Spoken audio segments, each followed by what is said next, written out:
ہمارے ساتھ اس وقت اسٹوڈیو میں موجود ہیں سینئر رہنما پاکستان تحریک انصاف کرنل ریٹائرڈ عابد محمود کھگا صاحب آپ کو ویلکم کرتے ہیں جی.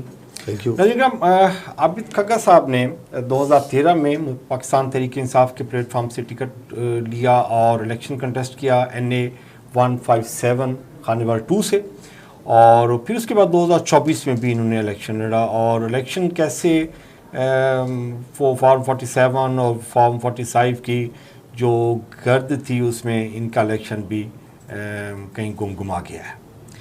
اور بڑے کمیٹڈ ہیں، بڑے ڈیڈیکیٹڈ ہیں، اور ابھی تک چیزوں کو فیس کر رہے ہیں، ہارڈنس کو فیس کر رہے ہیں، اور امید کرتے ہیں کہ یہ ملک بہتری کی طرف اپنا سفر جلد جاری کرے گا. یہ ہم ان سے گفتگو کریں گے اور جاننے کی کوشش کریں گے کہ اس وقت ملک کے سیاسی صورتحال کیا ہیں اور بہتری کی کیا امید ہے اور کب تک ہے. کرن صاحب ویلکم دی شو جی. بہت بہت شکریہ جناب. کیا حالات ہیں جی اس وقت؟ ساری پارٹیاں سیاست میں مزے کر رہی ہیں، اور میرے خیال میں صرف ایک پارٹی ہے پاکستان تحریک انصاف جو اس وقت ہاٹ واٹر میں ہے. تو کیا سمجھتے ہیں کہ بنیادی کیا ایشوز تھے جس کی وجہ سے یہ دن دیکھنا پڑا آپ کی جماعت کو؟ بسم اللہ الرحمن الرحیم. سب سے پہلے آپ کا بہت شکریہ، آپ نے مجھے دعوت دی. سیاسی نظام اور سیاست کے بارے میں میرا تقریباً 15 سال کا تجربہ ہے. جس طرح کہتے ہیں نا گراس روٹ لیول کے اوپر کام کیا اور اس لیول پہ پہنچے ہیں. آپ کو پاکستانی سیاست کو صرف انڈیپینڈنٹ ہو کے نہیں دیکھنا بلکہ انٹرنیشنل سیاست کو بھی ساتھ رکھنا ہے. نصیحت مسلمان ملک ہمارے لیے انٹرنیشنل سیاست کا جو سٹینڈرڈز ہیں وہ مختلف ہیں. ہم بھی نصیحت پاکستانی نیوکلیئر اسٹیٹ ہوتے ہوئے اسپیشل ہمارے لیے ان کا ایک خاص طریقہ کار رویے ہیں. اس کی ایکسپلینیشن آپ سب سمجھتے ہیں. پاکستان کے حوالے سے اگر ہم بات کریں تو پہلے دن سے ہماری جو حکومت یا ہمارا جو طبقہ ہے جن کو حکمرانی دی جاتی رہی اور دی جاتی ہے وہ یرغمال ہو چکا تھا. اس میں کوئی دو رائے نہیں ہے.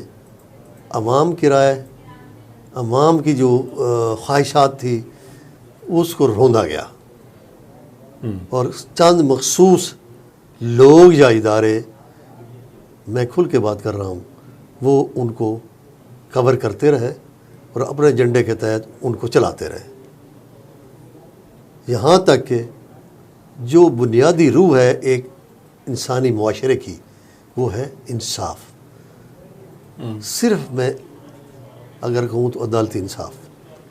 جس معاشرے میں انصاف نہیں ہوگا وہ معاشرہ کبھی قائم نہیں رہ سکتا، جینا تو دور کی بات. تو شروع سے ہی ہمارا نظام انصاف اس حد تک کرپٹ اور گر چکا، وہ عام آدمی کو انصاف دینے سے قاصر رہا.